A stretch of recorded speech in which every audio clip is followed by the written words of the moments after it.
ಶಿರ್ಡಿಗೆ ಹೋಗೋದಕ್ಕೆ full excited ಆಗಿ ready ಆಗ್ತಾ ಇದ್ದೀವಿ. ಏನೇನು ತೊಗೊಂಡು ಹೋಗಬೇಕು ಅದನ್ನೆಲ್ಲ ಒಂದು ಕಡೆ ಎತ್ತಿಟ್ಕೊಂಡಿದ್ದೀವಿ. ಈಗ ಅದನ್ನು ಬ್ಯಾಗಿಗೆ ಜೋಡಿಸ್ಕೊಳ್ಳೋದು ಕಾರ್ಯಕ್ರಮ, ಪ್ಯಾಕಿಂಗ್. ಮೊದಲನೇದಾಗಿ ಅಫ್ಕೋರ್ಸ್ ಬಟ್ಟೆಗಳು, ನೈಟ್ ಡ್ರೆಸ್ಸು ಅದೆಲ್ಲ ತೊಗೊಂಡಿದ್ದೀವಿ. ಆಮೇಲೆ ಇದು ಶಿರ್ಡಿಲಿ ನಾನು ಉಟ್ಕೊಳ್ಬೇಕು ಅಂಥೇಳಿ ಒಂದು ಕ್ರೇಪ್ ಸಿಲ್ಕ್ ಸ್ಯಾರಿ ಇಟ್ಕೊಂಡಿದ್ದೀನಿ. ಇದು ನಮ್ಗೆ one of the favourite dress actually, George ತಂದು ಕೊಟ್ಟಿದ್ದು. ಇದನ್ನು ತಾಜ್ ಮಹಲ್ಗೆ ಹಾಕ್ಕೊಂಡಿದ್ದೆ. ಅದಾದಮೇಲೆ ಇವತ್ತೇ ಫಸ್ಟು ತೆಗೆದಿದ್ದೀನಿ ಆಚೆ ವಾರ್ಡ್ರೋಬಿಂದ. ಇದನ್ನು ಶನಿ ಸಿಂಗಾಪುರ ಮತ್ತು ವಾಪಸ್ ಬರೋದಕ್ಕೆ ಅಂತ ಇಟ್ಕೊಂಡಿದ್ದೀನಿ. White and black combination. ನಮ್ಮ ಒಂದು ಕುಟ್ಟಿ ಸೂಟ್ಕೇಸ್. ಇದರಲ್ಲಿ ಏನಿರುತ್ತೆ ಅಂದರೆ ಕ್ವಿಕ್ಕಾಗಿ ತೋರಿಸ್ತೀನಿ, ಮತ್ತು ಹಾಕೋದು ಕಷ್ಟ. ಫುಲ್ ನಮ್ಮ ಟಾಯ್ಲೆಟ್ರಿ ಕಿಟ್, ಬ್ರಷು, ಟೂತ್ಪೇಸ್ಟು, ಏನೇನು ಬೇಕು ಎಲ್ಲರೂ ಇದರಲ್ಲಿ ಹಾಕಿ ಒಂದು ಚಿಕ್ಕ ಸೂಟ್ಕೇಸ್ ಪ್ಯಾಕ್ ಮಾಡಿಬಿಡ್ಬೋದು. ಆಲ್ಮೋಸ್ಟ್ ಈಗ ಲಾಸ್ಟ್ ಒಂದು 4-5 ಟ್ರಿಪ್ಪಿಂದ ಇದನ್ನೇ ಯೂಸ್ ಮಾಡ್ತಿರೋದು ನಾವು. ಇದೊಂದಿದ್ದರೆ ಸಿಕ್ಕಾಪಟ್ಟೆ ಹೆಲ್ಪ್ಫುಲ್. ಅಲ್ಲೆಲ್ಲ ಇದು ಫೀಡಿಂಗ್ ಶಾಲ್, ಮಗುಗೆ ಮಾಡಬೇಕು, ಫೀಡ್ ಮಾಡೋಕ್ಕೆ ಈಸಿ ಆಗಲಿ ಅಂತ ಇಟ್ಕೊಳ್ತಿದ್ದೀನಿ. ಹಾಗೆ ಶಾಲ್ ಆಗೂ ಹೆಲ್ಪ್ ಆಗುತ್ತೆ. ವೆದರ್ ರಿಪೋರ್ಟ್ ಪ್ರಕಾರ ಅಲ್ಲಿ 60% ಮಳೆ ಬರೋ ಚಾನ್ಸಸ್ ಇದೆ. ಅದಕ್ಕೆ ಒಂದು ಹ್ಯಾಂಡ್ ಬ್ಯಾಗಲ್ಲಿ ಹೋಗುವಂಥ ಛತ್ರಿ. ಇದು ನನ್ನ ಮೇಕಪ್ ಕಿಟ್. ಏನಿಲ್ಲ ಜಾಸ್ತಿ, ಒಂದಷ್ಟು ಕಾಂಪ್ಯಾಕ್ಟು, ಮತ್ತೇನು ಒಂದು ಬಾಚಣಿಗೆ, ಸ್ಟಿಕ್ಕರ್ ಪ್ಯಾಕೆಟು ಮತ್ತು ಕಾಜಲ್ಲು, ಈ ಥರದ್ದು ಒಂದಷ್ಟು ಡೈಲಿ ಯೂಸ್ ಮಾಡೋ ಅಂಥದ್ದು, ಲಿಪ್ ಬಾಮ್, ಇದೊಂದು ಹೊಸದು, ಈ ಥರದ್ದೆಲ್ಲ ಇಟ್ಕೊಂಡಿದ್ದೀನಿ. ಅದು ಬಿಟ್ಟರೆ ಇನ್ನು ನಾನು ಯೂಸ್ ಮಾಡೋದು ರೆಗ್ಯುಲರ್ ಆಗಿ ಮಾಯ್ಶ್ಚರೈಸರು, ಸನ್ಸ್ಕ್ರೀನು, ಬಾಡಿ ಲೋಷನ್, ಇಷ್ಟೇ. ಬೇರೆ ಕಾಂಪ್ಯಾಕ್ಟ್ ಬಿಟ್ಟರೆ ಬೇರೆ ಏನು ಡೈಲಿ ಅಂತೂ ಯೂಸ್ ಮಾಡಲ್ಲ. ಸ್ಯಾರಿ ತೊಗೊಂಡು ಹೋಗ್ತಾ ಇರೋದ್ರಿಂದ ಇದೊಂದು ಪುಟ್ಟ ಪರ್ಸಲ್ಲಿ ಹೇರ್ ಪಿನ್ಸು, ಹೂ ಮುಟ್ಕೊಳ್ಳೋಕ್ಕೆ, ಮತ್ತು ಸೇಫ್ಟಿ ಪಿನ್, ಆ ಥರದ್ದೆಲ್ಲ ಇಟ್ಕೊಂಡಿದ್ದೀನಿ. ಒಂದು ಹ್ಯಾಂಡಿಯಾಗಿ ಬರೋ ಅಂಥದ್ದು ಪರ್ಫ್ಯೂಮ್ ಆ್ಯಂಡ್ದಿದು. ಅದು ಬಿಟ್ಟರೆ ಇನ್ನೊಂದೆರಡು, ಇದು ಹ್ಯಾಂಡ್ ಕ್ರೀಮ್. ನಂಗೆ ತುಂಬ ಬೇಗ ಡ್ರೈ ಆಗುತ್ತೆ ಸ್ಕಿನ್, ಅದಕ್ಕೆ ಯಾವಾಗಲೂ ಮಾಯ್ಶ್ಚರೈಸರ್ ಬೇಕೇ ಬೇಕು. ಆ ಥರದ್ದು ಒಂದೆರಡು ಸ್ಯಾನಿಟೈಸರ್. ಮತ್ತು ಇದೇನು ಗೊತ್ತಾ, ಇದು ಬಳೆ ಮತ್ತು ನನ್ನ ತಾಳಿ ಸರ ಎಲ್ಲ, ಅದನ್ನು ಟ್ರೈನಲ್ಲಿ ಹಾಕೊಂಡು ಹೋಗೋಕ್ಕೆ ಸ್ವಲ್ಪ ಭಯ, ಅದಕ್ಕೆಲ್ಲ ಪರ್ಸಲ್ಲಿ ಪ್ಯಾಕ್ ಮಾಡಿ ಅದನ್ನ ಹ್ಯಾಂಡ್ ಬ್ಯಾಗಲ್ಲಿ ಇಟ್ಕೊಳ್ಳೋ ಥರ. ನಂದು ವ್ಯಾಲೆಟ್. ಮತ್ತು ನನಗೆ ನಿದ್ದೆ ಮಾಡೋಕ್ಕೆ ಇದಿಲ್ಲ ಅಂದರೆ ಎಲ್ಲ ನಿದ್ದೆ ಮಾಡೋಕ್ಕಾಗಲ್ಲ. ಹೀಗೆಲ್ಲ ಹಾಕ್ಕೊಂಡು ಈ ಥರ ಫೀಲ್ಸ್ ತೊಗೊಂಡೆಲ್ಲ ನಿದ್ದೆ ಮಾಡ್ಬೇಕು ನಾನು, ಅದಕ್ಕೆ ಇದನ್ನು ತೊಗೊಂಡು ಹೋಗ್ತಾಯಿದ್ದೀನಿ. ಅದು ಬಿಟ್ಟರೆ ಒಂದು ಮೆಡಿಸಿನ್ ಕಿಟ್. ಇದು ಅಷ್ಟೇ, ಯಾವಾಗಲೂ ರೆಗ್ಯುಲರ್ ಆಗಿ ಇಟ್ಕೊಳ್ತೀವಿ. ಇದು ನಮ್ಮ ಮನೆಯವ್ರದ್ದು. ಇದಿಲ್ಲದೆ ಅವರು ನನ್ನ ಬಿಟ್ಟು ಬೇಕಾದ್ರೆ ಹೋಗ್ತಾರೆ, ಇದನ್ನ ಬಿಟ್ಟು ಹೋಗಲ್ಲ, ಆ ಥರ. ಇನ್ನು ಒಂದಷ್ಟು ಟ್ಯಾಬ್ಲೆಟ್ಸು, ತಲೆ ಹಾಕ್ಕೊಂಡು ಹೋಗೋದಕ್ಕೆ ಒಂದು ಪ್ಯಾಂಟ್ ಮತ್ತು ಫೀಡಿಂಗ್ ಟಾಪ್. ಇದು ಈಸಿ ಆಗುತ್ತೆ ಅಂತ ಇದನ್ನ ಎತ್ತಿಟ್ಕೊಂಡಿದ್ದೀನಿ. ರೆಡಿ ಆಗುವಾಗ ಚೇಂಜ್ ಮಾಡ್ಕೊಂಡ್ರೆ ಆಯಿತು. ಅವ್ರ ಬಟ್ಟೆಗಳು, ಒಂದು ಜುಬಾ ಪೈಜಾಮ ತೊಗೊಂಡಿದ್ದೀವಿ ಶಿರ್ಡಿಲಿ ಹಾಕ್ಕೊಳ್ಳೋಕ್ಕೆ, ಅದು. ಆ್ಯಂಡ್ ಸಿಕ್ಕಾಪಟ್ಟೆ ದೊಡ್ಡ ಬ್ಯಾಗಿಗೂ 4-5 ಜೊತೆ ಬಟ್ಟೆ ಇರ್ಬೋದು ಆ್ಯಕ್ಚುಲಿ. ಇನ್ನೊಂದು ಅಷ್ಟೇ, ಒಂದು ಥರ ಕಾಟನ್ ಲೆನಿನ್ ಕುರ್ತಾ ಥರ ಅನ್ಬೋದು, ಹಾಫ್ ಕುರ್ತಾ ಥರ, ಅದಕ್ಕೊಂದು ಲೆನಿನ್ ಪ್ಯಾಂಟ್. ಇದು ನಮ್ಮ ರೆಗ್ಯುಲರ್ ಟವಲ್. ಆ್ಯಕ್ಚುಲಿ ಇದು ಸ್ವಿಮ್ಮಿಂಗಿಗೆ ಅಂತ ತೊಗೊಂಡಿದ್ದು, ನನಗೆ ಎಲ್ಲ ಕಡೆ ತೊಗೊಂಡೋಗೋಕ್ಕೆ ಚೆನ್ನಾಗಿದೆ, ಸಾಫ್ಟಾಗಿ. ಅದು ಬಿಟ್ಟರೆ ಇನ್ನು ಹಾಕೊಂಡು ಹೋಗೋ ಚಪ್ಪಲಿನೇ, ಯಾಕಂದರೆ ದೇವಸ್ಥಾನ ಸುಮ್ಮನೆ ಜಾಸ್ತಿ ಎಲ್ಲ ತೊಗೊಂಡೋಗಿ ಯೂಸ್ ಇಲ್ಲ. 3 ಇವತ್ತು ಅವ್ರು ಹಾಕ್ಕೊಳ್ತಿರೋ ಬಟ್ಟೆ, ಅದನ್ನು ಸೈಡಲ್ಲಿ ಇಟ್ಬಿಡೋಣ. ಅದು ಬಿಟ್ಟರೆ ಇದು ಅವ್ರ ಬಟ್ಟೆ. ಇದಿಷ್ಟು ಇದನ್ನು ಇದರಲ್ಲೇ ಇರೋಣ, ಮೆಡಿಸಿನ್ಸ್ ಕಿಟ್. ಗ್ರೀನ್ ಜರ್ನಿಯಲ್ಲಿರೋದ್ರಿಂದ ಲಾಸ್ಟ್ ಟೈಮ್ ನನ್ನ ಎಕ್ಸ್ಪೀರಿಯೆನ್ಸಲ್ಲಿ ನಂಗೆ ಊಟ ಅಷ್ಟು ಇಷ್ಟ ಆಗಲಿಲ್ಲ. ಮತ್ತು ಚಪಾತಿ, ತುಂಬ ಗಟ್ಟಿಯಾಗಿರೋ ದಾಲು ಮತ್ತು ಬಾಸ್ಮತಿ ರೈಸ್ ಅಂದರೆ ಆಗೋಲ್ಲ ನನಗೆ. ಅದಕ್ಕೆ ಮನೆಯಿಂದ ಒಂದು ಸ್ಪೆಷಲ್ ಡಿಶ್ ಮಾಡ್ಕೊಂಡು ಹೊರಟಿದ್ದೀನಿ. ಈಗ ಕುಕ್ ಮಾಡೋಣ. ಅದು ಬಿಟ್ಟರೆ ಇನ್ನು ಮೇನ್ ಕೋರ್ಸ್ ರಾತ್ರಿ ತೊಗೊಂಡು ಹೋಗ್ತಾ ಇರೋದು ಬಂದು ಪುದೀನ ರೈಸ್ ಬಾತ್. ಅದಕ್ಕೇನು ಮಾಡಿದ್ದೀನಿ ಅಂದರೆ ಈ ಥರ ಎಲ್ಲ ರೆಡಿ ಮಾಡಿ ಇಟ್ಕೊಂಡಿದ್ದೀನಿ. ಇದು ಒಗ್ಗರಣೆಗೆ ಮತ್ತು ಇದು ರುಬ್ಕೊಳ್ಳೋಕ್ಕೆ ಹಸಿಮೆಣಸಿನ್ಕಾಯಿ, ಕೊತ್ತಂಬರಿ ಮತ್ತು ಪುದೀನ ಜಾಸ್ತಿ ತೊಗೊಂಡು ಅದನ್ನೆಲ್ಲ ನೀರಲ್ಲಿ ನೆನೆಸಿಟ್ಕೊಂಡಿದ್ದೀನಿ. ರುಬ್ಕೋಬೇಕು, ಪವರ್ ಹೋಗಿದೆ, ಅದಕ್ಕೆ ವೆಯ್ಟಿಂಗು. ಮಧ್ಯದಲ್ಲಿ ಸೊಪ್ಪು ಒಗ್ಗರಣೆ ಹಾಕ್ಕೊಳ್ಳೋಣ ಅಂತ ಮಾಡ್ತಾಯಿದ್ದೀನಿ. ಸೊಪ್ಪಿನ ಪಲ್ಯಕ್ಕೆ ನನಗೆ ವಾರಕ್ಕೊಂದು 7 ದಿನದಲ್ಲಿ 6 ದಿನ ಸೊಪ್ಪು ತಿನ್ನಬೇಕು. ತುಂಬ ಇಷ್ಟ ನನಗೆ. ಅದಕ್ಕೆ ಏನಾದರೂ ಒಂದು ಪಲ್ಯ ಆಗಲಿ ಸಾರಾಗಲಿ ಏನೇ ದಾಲ್ ಮಾಡಿದ್ರು, ಇನ್ಫ್ಯಾಕ್ಟ್ ನಾನ್ ವೆಜ್ ಮಾಡಿದ್ರು ಹೇಗಾದರೂ ಅದರಲ್ಲಿ ಒಂದು ಸ್ವಲ್ಪ ಸೊಪ್ಪನ್ನ ಆ್ಯಡ್ ಮಾಡೋಕ್ಕೆ ಟ್ರೈ ಮಾಡ್ತೀನಿ ನಾನು. ಒಳ್ಳೆ ಫೈಬರು ಮತ್ತು ನಮಗೇನು ಎನರ್ಜಿ ಬೇಕು ಎಲ್ಲ ಸಿಗುತ್ತೆ ಸೊಪ್ಪಲ್ಲಿ. ದಾಲ್ಗಿಂತ ಜಾಸ್ತಿ ಸೊಪ್ಪು ಇಷ್ಟ ನನಗೆ. ಈಗ ಈ ಥರ ಒಂದು ರೌಂಡ್ ಮಸಾಲೆ ಏನೂ ಹಾಕಿಲ್ಲ, ಅರಿಶಿನ ಉಪ್ಪು ಖಾರದ ಪುಡಿ ಅಷ್ಟೇ. ಹಸಿ ಮೆಣಸಿನ್ಕಾಯಿ ತುಂಬ ಅವಾಯ್ಡ್ ಮಾಡ್ತೀನಿ ನಾನು, ಗ್ಯಾಸ್ಟ್ರಿಕ್ ಆಗುತ್ತೆ, ಅಸಿಡಿಟಿ ಆಗುತ್ತೆ ಅಂತ.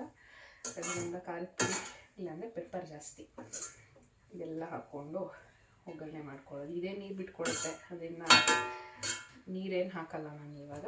ಇದಕ್ಕೆ ಇನ್ನು ಪುದೀನ ರೈಸ್ ಬಾತ್ಗೆ ತೊಗೊಂಡಿರೋದು ಒಂದು ಈರುಳ್ಳಿ, ಒಂದು ಟೊಮೆಟೊ, 2 ಸಣ್ಣಗೆ ಹೆಚ್ಕೊಂಡಿದ್ದೀನಿ. ಒಂದಷ್ಟು ಬಟಾಣಿ, ಹಸಿ ಬಟಾಣಿ ನೆನೆಸಿಟ್ಕೊಂಡಿದ್ದೀನಿ. ಆಮೇಲೆ ತರಕಾರಿ ಬೇಕೇ ಬೇಕಲ್ಲ, ಅದಕ್ಕೆ ಬೀನ್ಸು ಮತ್ತು ಕ್ಯಾರೆಟ್ ಇತ್ತು. ಎಲ್ಲ ಖಾಲಿ ಮಾಡಬೇಕು. ಟ್ರಿಪ್ ಹೋಗ್ಬೇಕಂದ್ರೆ ಅದೊಂದು, ಮನೇಲಿರೋ ತರಕಾರಿ ಹಣ್ಣು ಎಲ್ಲ ಖಾಲಿ ಮಾಡಿಬಿಟ್ಟು ಹೋಗ್ಬೇಕು. ಇನ್ನು ರುಬ್ಕೊಳ್ಳೋಕ್ಕೆ ಒಂದು ಅರ್ಧ ಶುಂಠಿ, ಒಂದು ಅರ್ಧ ಇಂಚು, ಮತ್ತು ಒಂದು ಮೀಡಿಯಮ್ ಸೈಜಿಂದು ಬೆಳ್ಳುಳ್ಳಿ. ಇನ್ನು ಇದು ಆಲ್ರೆಡಿ ಹೇಳ್ದಂಗೆ ಒಂದು 4 ಹಸಿಮೆಣ್ಸಿನ್ಕಾಯಿ ಬೇಕೇ ಬೇಕು ಖಾರಕ್ಕೆ ಇದಕ್ಕೆ, ಯಾಕಂದರೆ ಪಲಾವ್ಗೆ ಪೆಪ್ಪರ್ ಹಾಕಿದ್ರೆ ಚೆನ್ನಾಗಿರಲ್ಲ. ಇನ್ನು ಜಾಸ್ತಿನೇ ತೊಗೊಂಡಿದ್ದೀನಿ, ದೊಡ್ಡ ಬಟ್ಲಷ್ಟು ಪುದೀನ ಮತ್ತು ಕೊತ್ತಂಬರಿ. ನೀಟಾಗಿ ಅದೆಲ್ಲ ಸೊಪ್ಪೆಲ್ಲ ಸೋಸಿ ನೆನೆಸಿಟ್ಕೊಂಡಿದ್ದೀನಿ. ಪವರ್ ಬಂದಿದ ತಕ್ಷಣ ರುಬ್ಬೋದು, ಒಗ್ಗರಣೆ ಹಾಕಿ ವಿಜಿಲ್ ಹೊಡ್ಸೋದು ಅಷ್ಟೆ. ಇದು ಕಂದಮ್ಮಗೆ ಮಧ್ಯಾಹ್ನಕ್ಕೆ ಒಂದು ರೈಸ್ ಬಾತ್ ಥರ ಮಾಡಿದ್ದೀನಿ. ಏನಂದರೆ ಬೇಸಿಕ್ಲಿ ಕೆಂಪಕ್ಕಿ, ಸೊಪ್ಪು, ಕ್ಯಾರೆಟು ಮತ್ತು ಸ್ವಲ್ಪ ಬೇಳೆ ಇದೆಲ್ಲದನ್ನು ನೆನೆಸಿ ಚೆನ್ನಾಗಿ ವಿಷಲ್ ಹೊಡಿಸಿ ಒಂದಿಷ್ಟೇ ಉಪ್ಪು ಹಾಕಿದ್ದೀನಿ ಅಷ್ಟೇ. ಇಲ್ಲಾಂದ್ರೆ ಅವ್ನು ತಿಂತಾ ಇಲ್ಲ ಉಪ್ಪಿಲ್ಲದೆ ಕೊಟ್ಟರೆ. ಅದನ್ನು ನೀಟಾಗಿ ಈ ಥರ ಮ್ಯಾಶ್ ಮಾಡ್ಕೊಳ್ತೀನಿ. ಈ ಥರ ಆದರೆ ತುಪ್ಪ ಹಾಕಿ ಒಂಚೂರು ಪೆಪ್ಪರ್ ಹಾಕಿ ತಿನ್ಸಿದ್ರೆ ತಿಂತಾಳೆ. ಈಗ ಅವಳು ಬಟ್ಲು, ಅದಕ್ಕೆ ಹಾಕಿ ಇಟ್ಬಿಟ್ರೆ ಸ್ವಲ್ಪ ತಣ್ಣಗಾಗಬೇಕು. ಇಲ್ಲಾಂದರೆ ಬಿಸಿ ಬಿಸಿ ತಿನ್ಸೋಕ್ಕಾಗಲ್ಲ.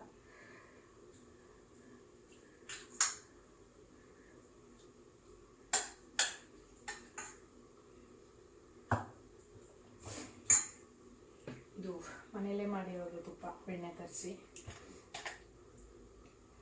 ಸ್ವಲ್ಪ ತುಪ್ಪ ಹಾಕ್ತೀನಿ ಮತ್ತು ಒಂದು ಸ್ವಲ್ಪ ಪೆಪ್ಪರ್ ಪೌಡರ್. ಇದೆಲ್ಲ ಹೀಗೆ ಜೋಡಿಸ್ಕೊಂಡಿದ್ದೀನಿ.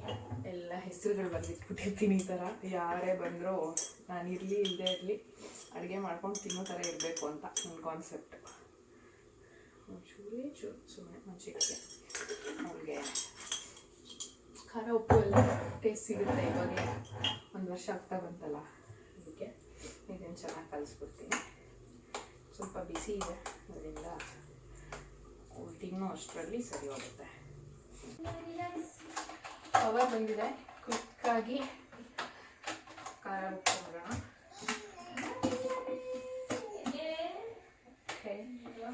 ಎಲ್ಲ ರೆಡಿ.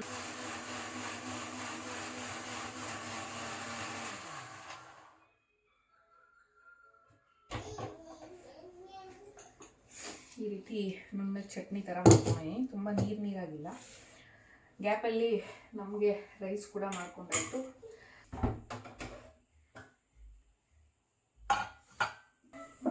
ಇವಾಗ ಪಲಾವ್ ಮಾಡ್ಕೊಳ್ಳೋದಕ್ಕೆ ಕುಕ್ಕರ್ ಇಟ್ಕೊಳ್ತಾ ಇದ್ದೀನಿ.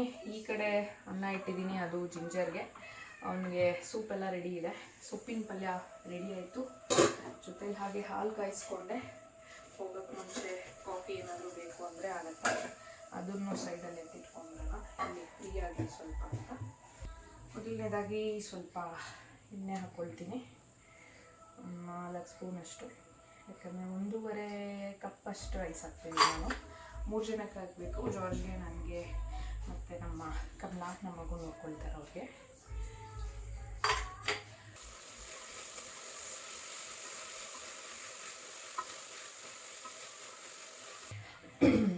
ಇವಾಗ ಆಲ್ಮೋಸ್ಟು 2:30 ಆಯಿತು. 5 ಗಂಟೆಗೆ ಮನೆಯಿಂದ ಹೊರಡೋ ಕಾರ್ಯಕ್ರಮ ಇದೆ ನಮ್ಮದು.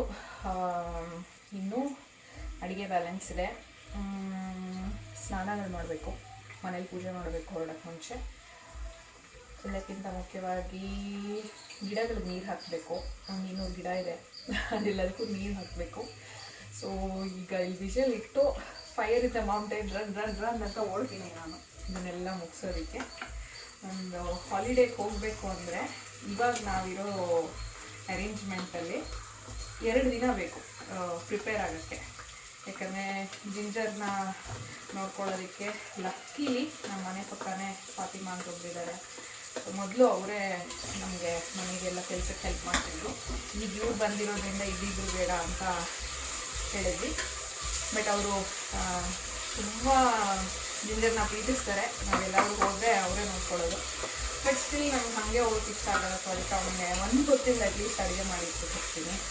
ಈಗ ಮಾಡ್ತಿರೋದು ಆಲ್ಮೋಸ್ಟ್ ಅವ್ನಿಗೆ ನಾಳೆ ಮಧ್ಯಾಹ್ನದವರೆಗೂ ಆಗುತ್ತೆ. ಇಷ್ಟೊಂದೆಲ್ಲ ಮಾಡಿ ಇಷ್ಟೊಂದೆಲ್ಲ ರಿಸ್ಕ್ ತೊಗೊಂಡು ಹೋಗ್ಬೇಕಾ ಅಂತಲೂ ಕೇಳಿದ್ದಾರೆ. ಬಟ್ ನನ್ನ ಅನಿಸಿಕೆ ಏನು ಅಂದರೆ ನಮ್ಮ ಕೆಲಸ ನಾವು ಮಾಡ್ಕೊಳ್ಳೋದ್ರಲ್ಲಿ ಸೋಂಬೇರಿತನ ಏನು.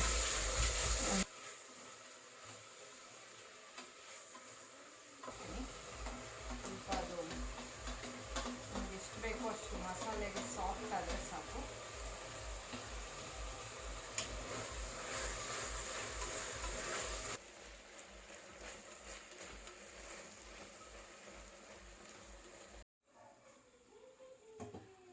ತೊಳೆದು ಒಂದು 5 ನಿಮಿಷ ನೆನೆಯಲಿ ಅಂತ ಹಾಕಿಡ್ತೀನಿ. ಈಗ ತರಕಾರಿ ಎಲ್ಲ ಸೂಪರಾಗಿ ಸಾಫ್ಟ್ ಆಗಿದೆ. ಸೇರಿಸ್ಕೊಳ್ತೀನಿ.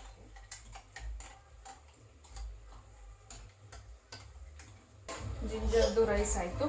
ಈಗ ಮಸಾಲೆ ಹಾಕ್ಕೊಂಡಿದ್ದೀನಿ. ಅದನ್ನು ತರಕಾರಿ ಜೊತೆಲಿ ಚೆನ್ನಾಗಿ ಮಿಕ್ಸ್ ಮಾಡಿಕೊಂಡು ಹಸಿ ವಾಸನೆ ಎಲ್ಲ ಹೋಗಬೇಕು. ಈ ನೀರು ಕುದ್ಮೇಲೆ ಅಕ್ಕಿ ಹಾಕೋದು, ಮುಚ್ಚಿ ವಿಷಲ್ ಓಡಿಸೋದು. ಇದು ನಮ್ಮ ಇವತ್ತಿನ ಮೇನ್ ಕೋರ್ಸ್ ಟ್ರೈನ್ ಜರ್ನಿಗೆ.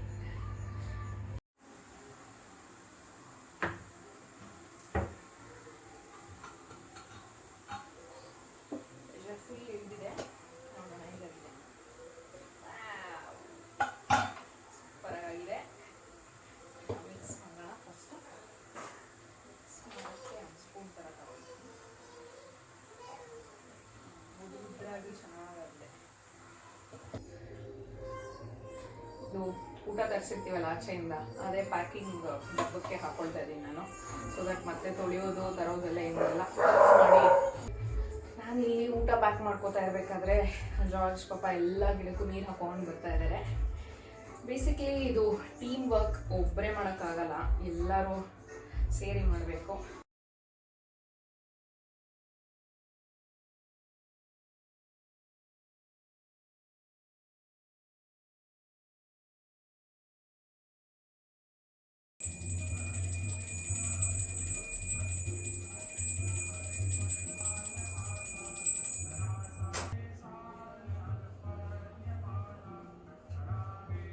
ನಾವು ಉಳ್ಕೊಂಡಿರೋ ಹೋಟೆಲ್ ಸ್ಟಾರ್ಲೈಟ್ ಸ್ವೀಟ್ಸ್ ಅಂತ. ಈಗ ಆಲ್ಮೋಸ್ಟ್ ಸಂಜೆ ಆಗಿದೆ. ನಾವು ಮಧ್ಯಾಹ್ನಕ್ಕೆ ಬಂದು ಚೆಕ್-ಇನ್ ಮಾಡಿ ರೆಡಿಯಾಗಿ ಈಗ ದರ್ಶನ ಹೊರಡ್ತೀವಿ. ದೇವಸ್ಥಾನದಿಂದ ಅಬೌಟ್ 1.5 ಕಿಲೋಮೀಟರ್ ದೂರದಲ್ಲಿದೆ ಈ ಹೋಟೆಲ್. ಹೊಸದು ಕೈಂಡ್ ಆಫ್ ಸರ್ವಿಸ್ ಅಪಾರ್ಟ್ಮೆಂಟ್ ಅಂತ ಅನಿಸುತ್ತೆ. ನಮಗೆ IRCTC ಪ್ಯಾಕೇಜಿಂದ ಗೊತ್ತಾಗಿತ್ತು. ನಾವಿನ್ನೂ ಒಂದಿನ ಇಲ್ಲೇ ಇರೋಣ ಅಂತ ಪ್ಲ್ಯಾನ್ ಮಾಡ್ತಿದ್ದೀವಿ. ಯಾಕಂದರೆ ನಮಗೆ ಆರತಿ ಟಿಕೆಟ್ ಸಿಕ್ಕಿಲ್ಲ. ಸೊ ಮೋಸ್ಟ್ಲಿ ಒಂದಿನ ಇದ್ದು ಆರತಿ ಮುಗಿಸ್ಕೊಂಡು ಹೋಗೋಣ ಅಂತ. ಈಗ ಸದ್ಯಕ್ಕೆ ಈವ್ನಿಂಗ್ ಸ್ನ್ಯಾಕ್ಸ್ ಸ್ವಲ್ಪ ತಿನ್ಕೊಂಡು ಕಾಫಿ ಕುಡ್ಕೊಂಡು ದರ್ಶನ ಮಾಡೋಕ್ಕೆ ಹೋಗೋ ಪ್ಲ್ಯಾನ್.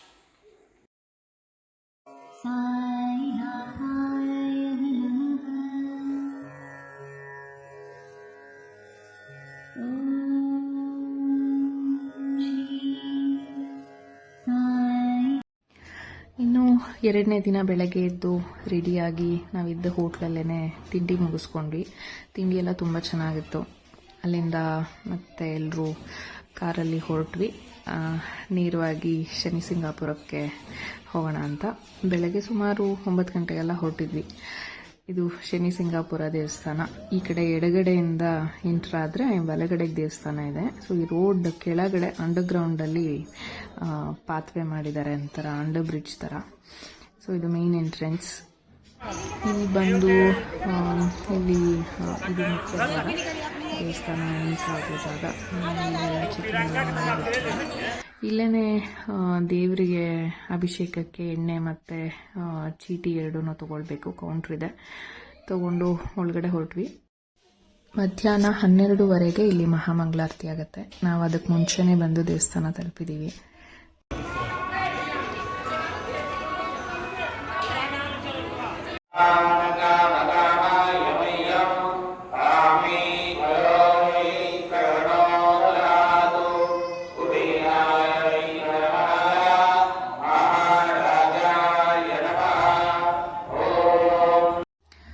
ಶನಿಸಿಂಗಾಪುರದಿಂದ ವಾಪಸ್ ಹೊರಟ್ವಿ. ಶಿರ್ಡಿಗೆ ಬರೋ ಅಷ್ಟರಲ್ಲಿ ಸಂಜೆ ಆಗಿತ್ತು. ಸಂಜೆ ಹಾಗೆ ದೇವಸ್ಥಾನದ ಸುತ್ತಲೂ ಓಡಾಡಿಕೊಂಡು ಇಲ್ಲಿ ಬಾಬಾದು ಒಂದು ಪಾರ್ಕ್ ಇದೆ, ಅವ್ರದ್ದು ವಿಧ ವಿಧವಾದ ಮೂರ್ತಿಗಳೆಲ್ಲ ಇದೆ, ಅಲ್ಲೆಲ್ಲ ಒಂದಷ್ಟು ಟೈಮ್ ಸ್ಪೆಂಡ್ ಮಾಡಿ ಊಟ ಮಾಡಿ ಬೇಗನೆ ಹೋಗಿ ಮಲಗಿದ್ವಿ. ಯಾಕಂದರೆ ನಾಳೆ ಬೆಳಗ್ಗೆ 3:30ಗೆಲ್ಲ ಎದ್ದೇಳಬೇಕು. ಬೆಳಗ್ಗೆ 5 ಗಂಟೆಗೆ ಆರತಿ ಬುಕ್ ಮಾಡ್ಕೊಂಡಿದ್ದೀವಿ. ಸೊ ಇವತ್ತಿಗೆ ಗುಡ್ ನೈಟ್.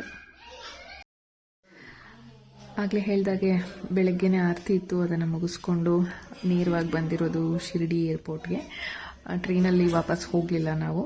ಈಗ ಬಂದು ಚೆಕ್ ಇನ್ ಮಾಡೋದಕ್ಕೆ ವೆಯ್ಟ್ ಮಾಡ್ತಾ ಕೂತಿದ್ದೀವಿ. ಇನ್ನೂ ಬೋರ್ಡಿಂಗ್ ಗೇಟ್ಸ್ ಓಪನ್ ಆಗಿಲ್ಲ. ಪುಟ್ಟ ಏರ್ಪೋರ್ಟ್, ಚೆನ್ನಾಗಿದೆ. ಏರ್ಪೋರ್ಟಲ್ಲಿ ಕೂಡ ಬಾಬಾ ವಿಗ್ರಹ ಇಟ್ಟಿದ್ದಾರೆ, ನೋಡೋಕೆ ಖುಷಿ ಆಗುತ್ತೆ. ಒಂದು ಹೋಲಿ ಟ್ರಿಪ್ ಕಂಪ್ಲೀಟ್ ಆಗಿದ್ದ ಫೀಲಿಂಗ್ ಬರ್ತಿದೆ. ಮೊದಲಿನ ಈ ಕೈಯಲ್ಲಿ ಎತ್ಕೊಂಡು ಅವಳ ಜೊತೆ ದೇಶ ವಿದೇಶ ಸುತ್ತೋದ್ರಲ್ಲಿ ಒಂದು ತುಂಬ ಖುಷಿಯಾಗಿದೆ. ಸೊ ನಮ್ಮ ಶಿರ್ಡಿ ಟ್ರಿಪ್ ಇಲ್ಲಿಗೆ ಮುಕ್ತಾಯ ಆಗುತ್ತೆ. ನಾವು ವಾಪಸ್ ಮನೆಗೆ ಹೋಗೋದು. ವಿಡಿಯೋ ಇಷ್ಟ ಆಯಿತು ಅಂತ ಅಂದ್ಕೊಳ್ತೀನಿ. Thank you for watching.